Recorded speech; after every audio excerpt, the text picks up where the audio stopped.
Tuhan yang selalu ada untuk kami Bapa. Tidak pernah sedetik pun Engkau meninggalkan kami Tuhan. Ajar kami Bapa untuk senantiasa bersyukur atas segala yang Kau berikan. Kalau sebentar kami akan mendengarkan firman-Mu, Tuhan tolong siapkan hati kami Bapa. Biarlah firman-Mu hari ini bisa menjadi rema dalam kehidupan kami dan menjadi berkat bagi orang lain. Terima kasih ya Bapa, hanya di dalam nama Tuhan Yesus kami sudah berdoa.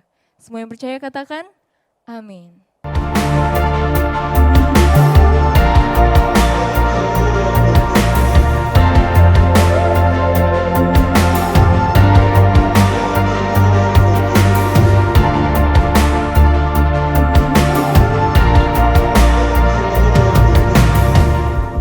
Mengapa ada orang yang memiliki bakat yang hebat dan tingkat kecerdasan yang tinggi, namun ternyata dalam kehidupan sehari-hari ia tidak mengalami keberhasilan?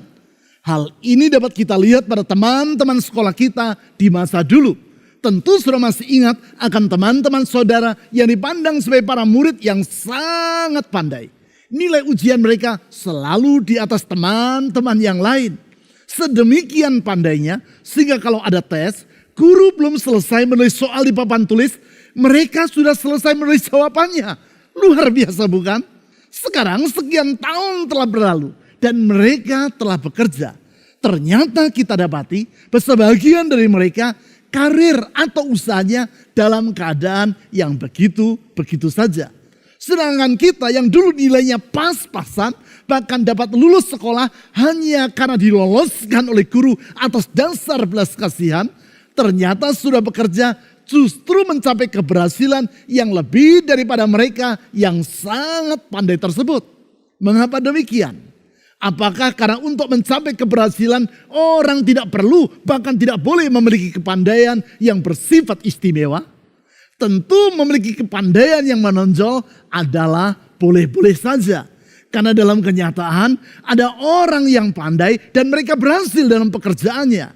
Sebagaimana ada juga orang yang walaupun pandai namun hidupnya tidak berhasil. Demikian pula ada orang yang memiliki banyak bakat. Seperti bakat menyanyi, memainkan berbagai alat musik, melukis dan berbagai kemampuan lainnya. Namun hidup mereka diwarnai dengan kegagalan. Kalau begitu, apakah faktor yang menentukan keberhasilan dari seseorang? Keberuntungankah? Nasibkah? Atau ada faktor yang lain? Hal itulah yang diteliti oleh Angela Duckworth, profesor dalam bidang psikologi pada University of Pennsylvania di Amerika Serikat. Penelitian yang bermula dari pengamatannya atas para murid di sebuah sekolah menengah di San Francisco, di mana ia bekerja menjadi seorang guru. Di sekolah itu Angela mendapati bahwa ternyata ada banyak murid yang memiliki IQ atau tingkat kecerdasan yang tinggi, namun nilai akademis yang mereka capai justru di bawah para murid yang lain. Berangkat dari pengalamannya tersebut, Angela meneruskan pendidikan doktoral dan menjadi seorang profesor dalam bidang psikologi. Kemudian ia melakukan penelitian untuk mengetahui apakah faktor-faktor yang menentukan keberhasilan seseorang.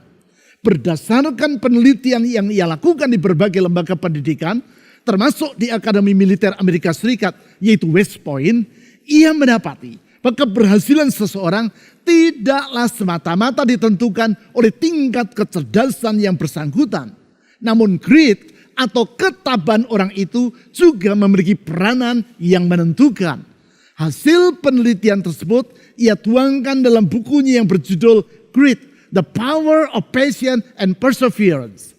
Dalam bukunya itu ia menjelaskan bahwa ketabahan atau grit merupakan gabungan antara semangat dan kegigihan. Berbeda dengan tingkat kecerdasan atau IQ yang terbawa sejak lahir, maka ketabahan merupakan hasil pembentukan di sepanjang kehidupan sehingga dapat ditingkatkan. Oleh karena itu dapat disimpulkan, bila semangat dan kegigihan Anda semakin meningkat, maka pintu keberhasilan pun akan terbentang dengan semakin lebar di hadapan saudara. Pertanyaannya sekarang adalah bagaimana cara untuk meningkatkan semangat serta kegigihan tersebut. Dalam Alkitab kita melihat bahwa terdapat kaitan yang erat antara iman dengan semangat serta kegigihan.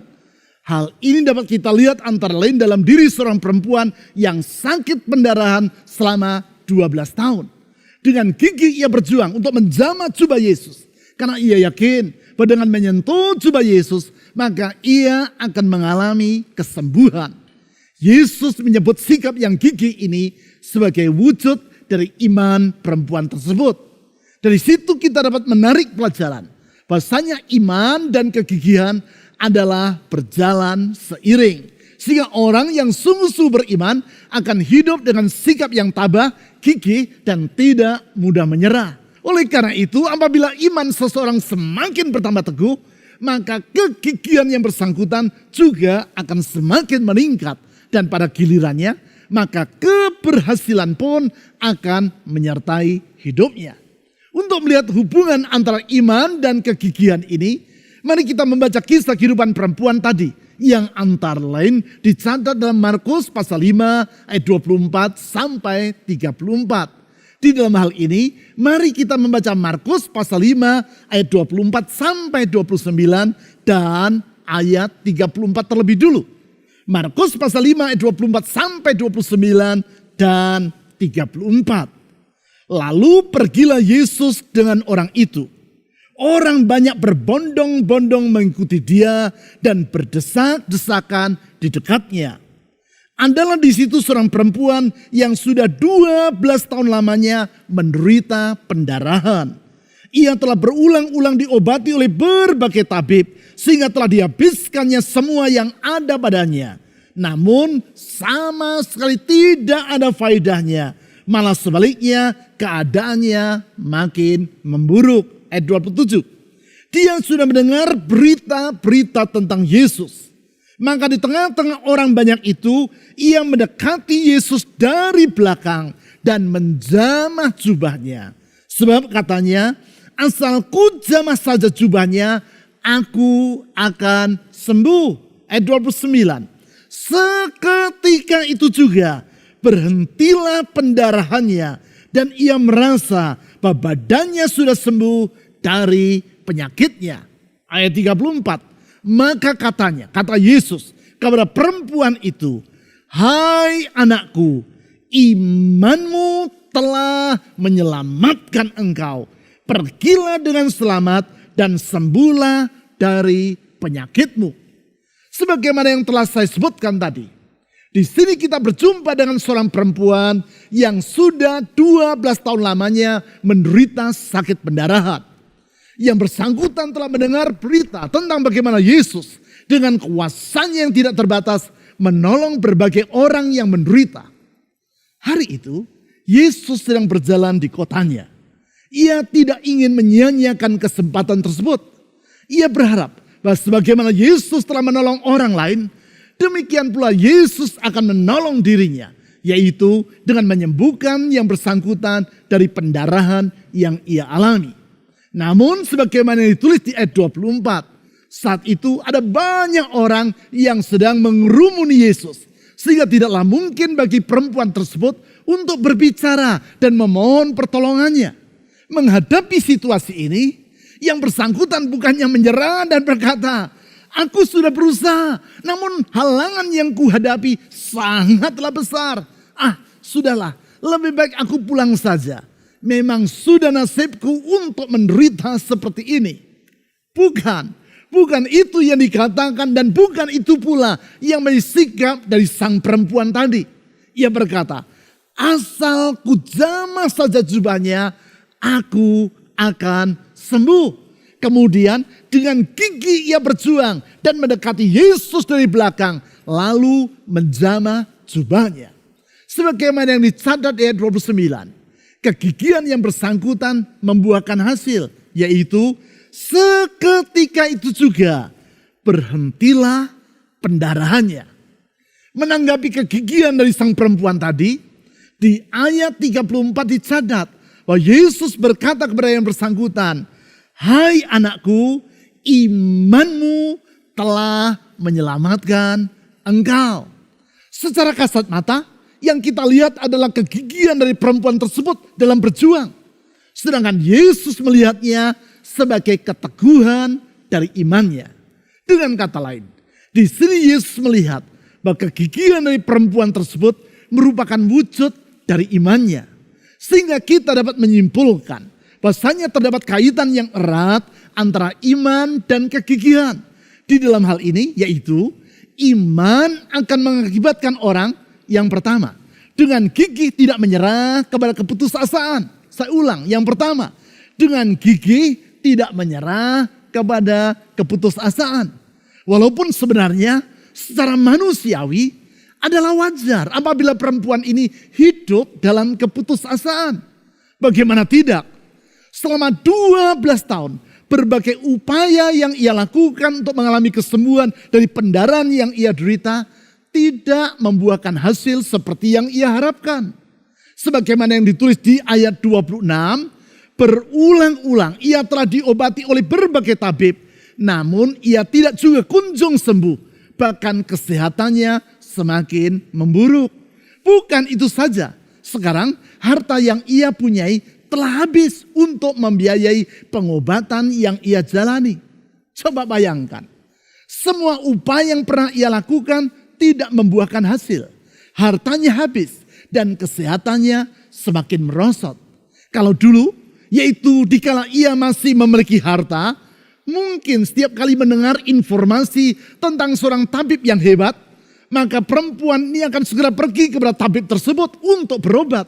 Namun sekarang ia tidak mampu lagi untuk melakukannya, yaitu karena ia tidak lagi memiliki harta untuk membiayai pengobatan tersebut. Singkat kata, perempuan ini benar-benar hidup sebagai pribadi yang tanpa masa depan yang dapat diharapkan. Dirinya dalam keadaan terjepit dan tidak berdaya. Di dalam keadaan seperti itu, seperti yang ditulis di ayat 27, ia mendengar berita-berita tentang Yesus. Sebagai akibat, pengharapan timbul di dalam hatinya. Ia yakin kalau saja dirinya berkesempatan untuk bertemu dengan Tuhan Yesus, maka ia akan mengalami pertolongan. Imannya tersebut mengakibatkan ia dengan gigih tidak menyerah kepada keputusasaan. Pertanyaan saya adalah, apakah keadaan saudara saat ini sama seperti keadaan dari perempuan yang sakit pendarahan selama 12 tahun tadi, yaitu sebelum ia berjumpa dengan Yesus? Berbagai upaya yang telah saudara lakukan untuk mengatasi persoalan yang sedang saudara alami tidak kunjung membuahkan hasil. Bukan itu saja, semua kemampuan yang ada pada diri saudara telah habis terkuras dan keadaan saudara semakin memburuk. Kalau itu yang sedang saudara alami, janganlah menyerah kepada keputusasaan. Di dalam Yesus ada pengharapan. Sekali lagi, di dalam Yesus ada pengharapan, yaitu pengharapan yang tidak akan mengecewakan. Bangkitlah dalam iman dan saudara akan kembali dengan gigih berjuang. Ingatlah, perjuangan dalam Yesus Kristus tidak akan berakhir dengan kesia-siaan. Karena kasih dan kuasanya tidak terbatas. Di dalam Yesus selalu terdapat kemungkinan yang baru. Dan hari esok yang penuh dengan pengharapan. Lebih jauh, yang kedua, kehidupan perempuan ini menunjukkan bahwasanya iman akan mengakibatkan orang dengan gigih tidak menyerah kepada kesukaran. Saya ulang, yang kedua, iman akan mengakibatkan orang dengan gigih tidak menyerah kepada kesukaran. Memang untuk mengalami pertolongan Tuhan bukan berarti orang tidak akan mengalami hambatan. Justru disitulah iman kita akan diuji. Apabila kita menghadapi kesukaran dengan iman yang teguh, maka kita akan terus berjuang dengan gigih. Kegigihan yang membuahkan keberhasilan. Pentingnya kegigihan ini dapat kita lihat dalam kehidupan Thomas Alva Edison. Pribadi yang menemukan kawat pijar yang memungkinkan lampu listrik untuk menyala dalam waktu yang cukup panjang. Untuk menemukannya, Edison melakukan ribuan eksperimen. Walaupun berulang-ulang mengalami kegagalan, namun ia tidak menyerah. Dengan gigih ia terus melakukan berbagai percobaan sampai akhirnya ia menemukan bahan yang tepat untuk membuat kawat pijar seperti yang ia harapkan. Tentang pentingnya sikap gigih tersebut, ia berkata seperti demikian. Genius is 1% inspiration and 99% perspiration. Kejeniusan adalah 1% karena inspirasi dan 99% karena keringat atau perjuangan.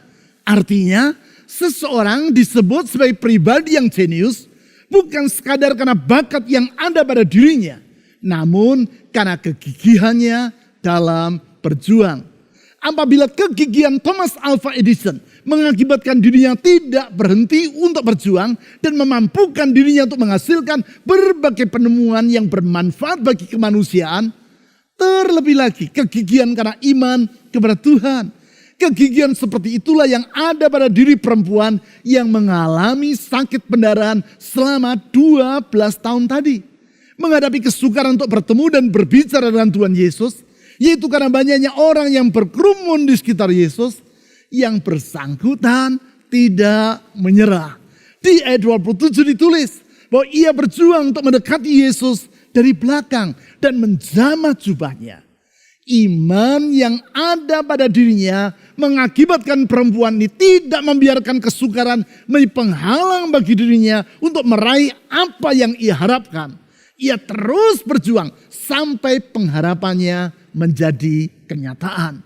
Kembali saya bertanya kepada saudara, apakah kesulitan-kesulitan yang saudara hadapi selama ini telah mengakibatkan saudara berhenti berjuang, bersikap apatis dan menyerah kepada nasib? Izinkan saya untuk berkata, jangan menyerah. Sekali lagi, jangan menyerah. Ayo bangkit dalam iman dan dengan gigih teruslah berjuang untuk mengatasi semua rintangan tersebut. Apabila kegigihan dalam diri perempuan yang sakit pendarahan 12 tahun itu tidak berakhir dengan kekecewaan, demikianlah kegigihan Anda di dalam iman kepada Kristus. Kasih dan kuasanya tidak pernah berubah.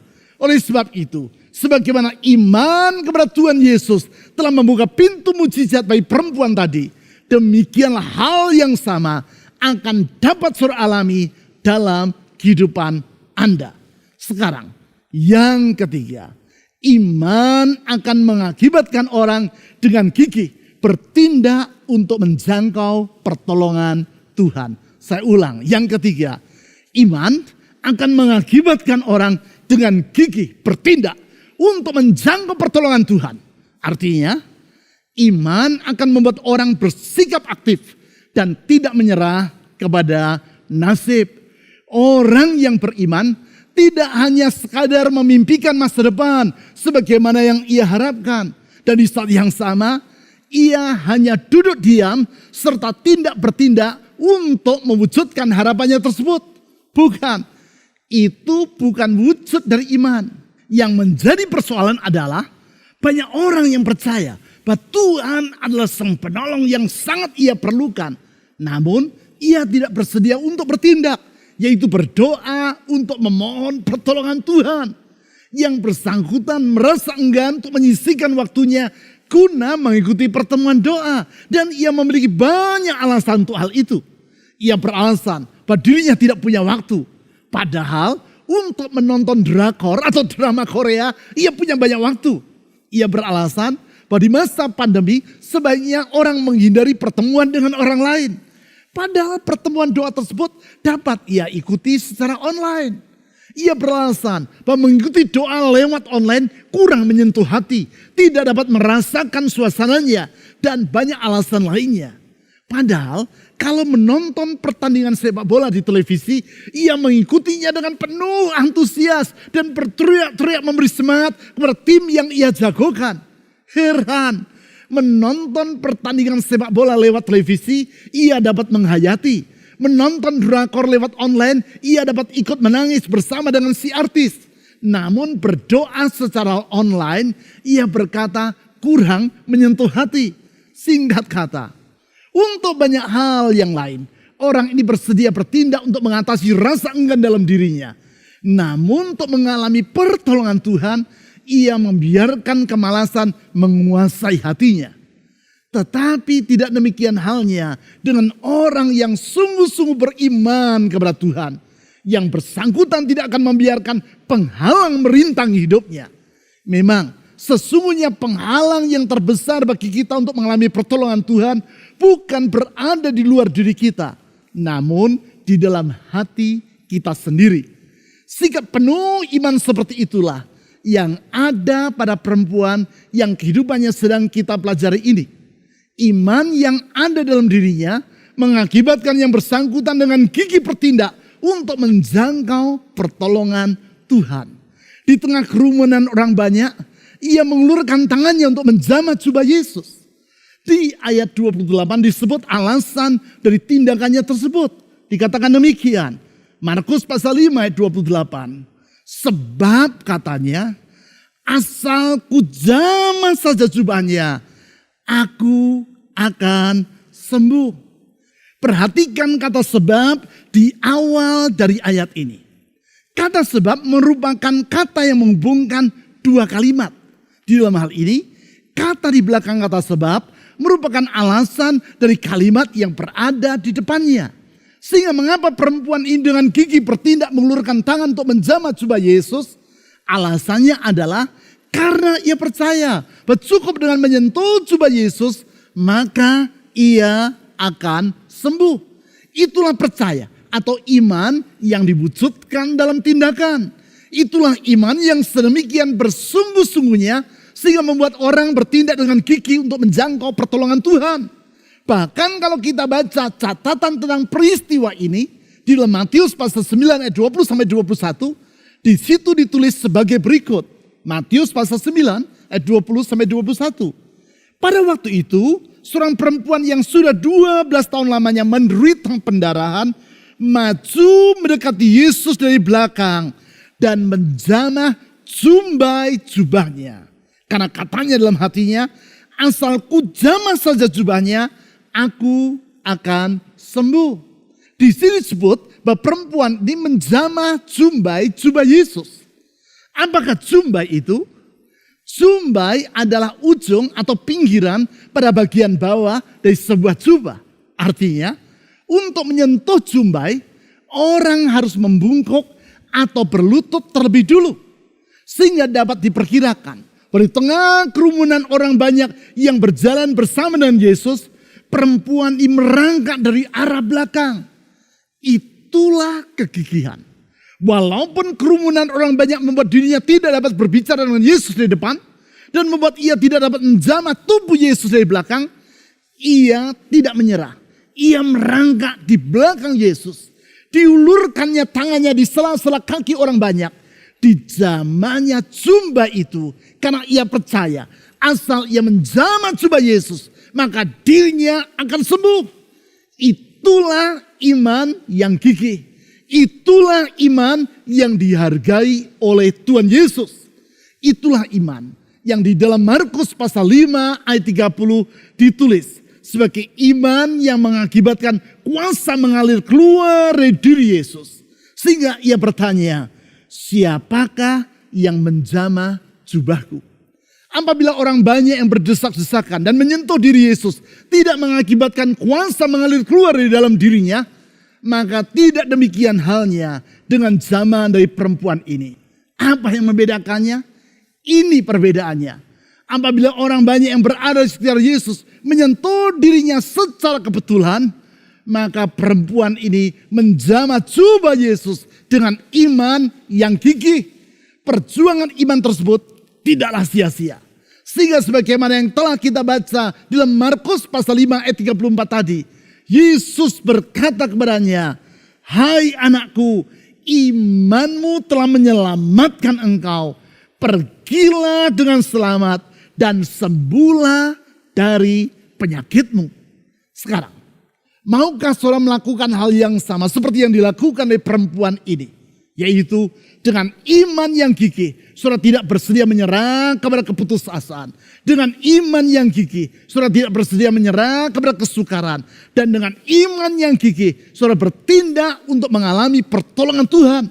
Artinya, seberat apapun kesukaran yang sedang saudara alami, dan sebesar apapun rintangan yang menghadang, saudara tidak bersedia untuk menyerah.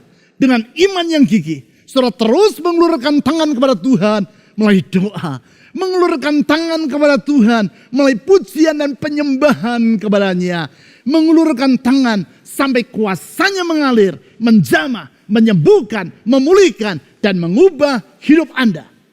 Pentingnya kegigihan ini dikemukakan oleh Calvin Coolidge, Presiden Amerika Serikat di era tahun 1920-an.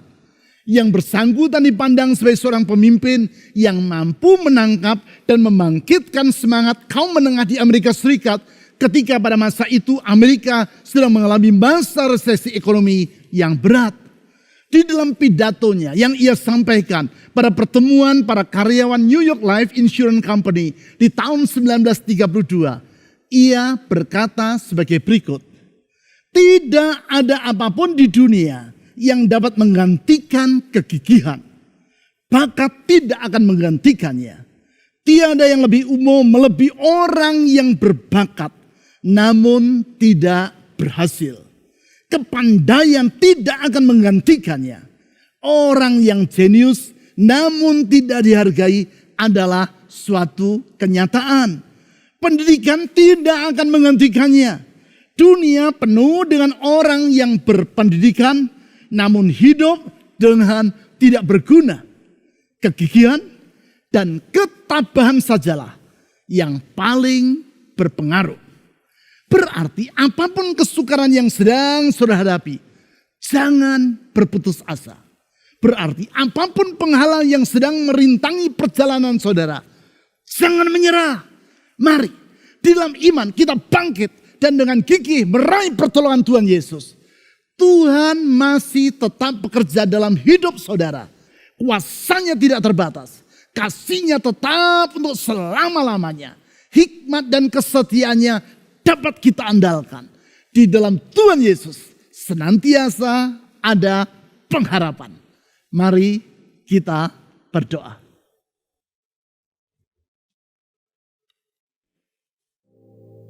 Tuhan Yesus, kalau kami memandang dirimu, kami tidak akan pernah berputus asa.